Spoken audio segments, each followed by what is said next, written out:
So hi and welcome to another First Impressions, and today I'm going to be taking a quick look at the Aerox 3 wireless mouse from the Steel series. On these videos I just do a very quick overview. I don't go into full detail of my normal reviews. I'll do that later on where we'll do a load of latency tests, LOD tests, a lot of that kind of stuff.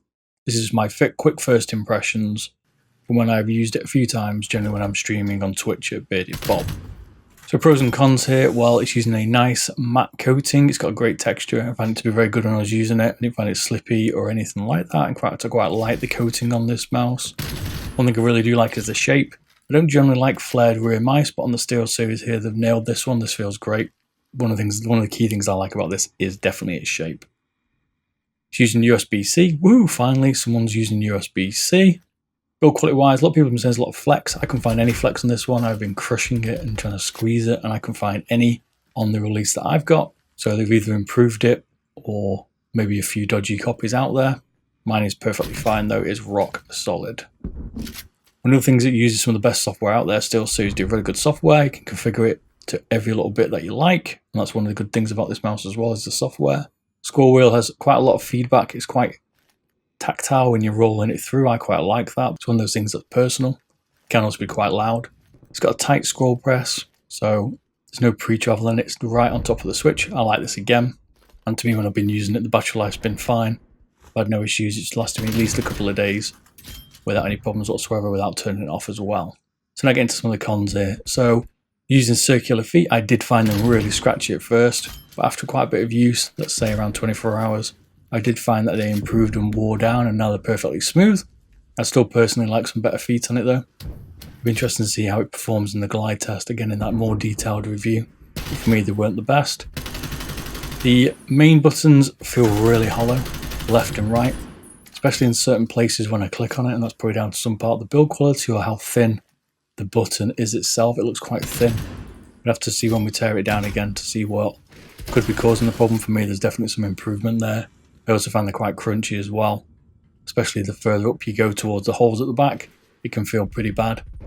There is also some side wobble on the mains, so although it's a sturdy mouse and solid, the buttons here seem to be a problem for it on the mains.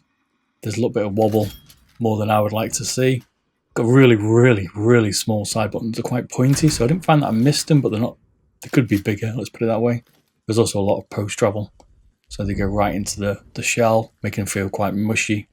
With a few gripes is I couldn't find any battery indicator on it. Not really a biggie, but a bit annoying when it has to ping up on the software. It doesn't seem visible on the mouse, whether it changes colour or not. I'll have to find out over time.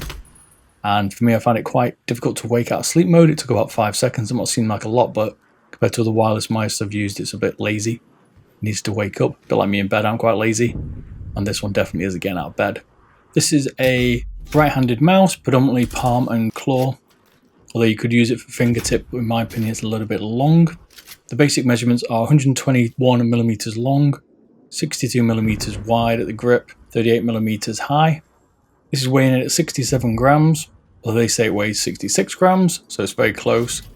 This is using the Steel series True Air, which is based on the PWM 3335. A lot of people are reporting high LOD, but I've not found that issue with the one I've been using, but I'll check it more in the detailed review. It's got a 1K polling rate.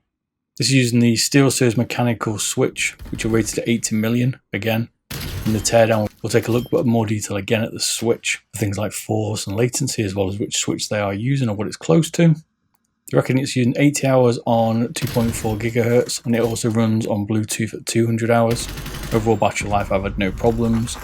And the price at the moment in the UK is around £80 or about $80 US. So what do I think of this mouse overall? I'll tell you what, because of the shape and some of the things that perhaps could improve on the switches myself with modding it, I already think it's quite a good mouse. It's probably one of my favourite shapes at the moment around there, even though I use a G Pro Superlight as my main.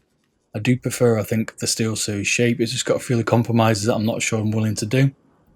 Overall, I didn't hate this mouse. It was really good and certainly worth checking out. I'm going to be looking forward to doing it the full teardown to get really under it and seeing what's going on. I'm also going to be comparing this Aerox against the Model O Wireless, the G Pro Wireless, the G Pro Wireless Superlight, the Ponish Ultra Custom, the Razer Viper Ultimate, and to see which is the best wireless mouse. I'll be doing that video in the next few weeks, so keep your eye out for it. and then I'll be doing a full detailed review on these mice as well, which I know a lot of people want to see, but I need to get these quick first impressions out because we're waiting forever for my full reviews because they take me so darn long. So, if you've enjoyed this, don't forget to like and subscribe. There's a load more first impressions coming out, and in the meanwhile, behind the scenes, I'm going to be doing some detailed reviews. Found a bit more time now, so start to check out those as they drop out. So, thanks a lot. Catch you later. Bye bye.